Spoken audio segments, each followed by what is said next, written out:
Gusto niyo bang malaman kung naka-login ba sa ibang device ang inyong mga Google account?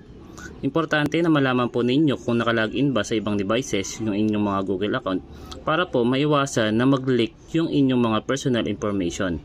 At para maiwasan din po na ma-hack yung inyong mga personal account na nakalink sa inyong mga Google account. Kung gusto niyo po ng mga ganitong video po tutorial ay huwag niyo po sanang kalimutan na i-follow ang aking Facebook page para lagi kayong updated sa aking mga latest video. Ngayon mga boss, para malaman po ninyo kung naka-login ba yung inyong mga Google account sa ibang devices, ang kailangan nyo lang pong gawin dyan ay pumunta sa setting ng inyong mga Google account. At para may pakita ko po yun sa inyo at para hindi na rin po kayo mahirapan kung paano pumunta sa setting ng inyong mga Google account, hanapin nyo na lang po yung Google Play Store dyan sa inyong mga Android phone. At pagkatapos, click nyo na lang po yung account dito sa gilid. Kapag pinindot nyo po yan, ay meron po kayo makikita dyan sa ibaba na Manage Your Google Account.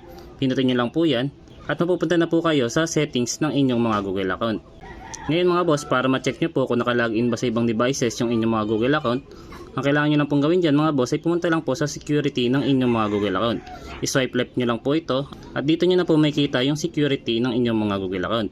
Pindutin nyo lang po yan at pagkatapos mga boss dito ay mag-scroll up lang po kayo at hanapin nyo lang po ito pong Your Device. Ngayon mga boss, kapag nakita nyo na yan, pindutin nyo lang po. At dito mga boss ay makikita nyo na po kung saan mga devices na nakalagin yung inyong mga Google account.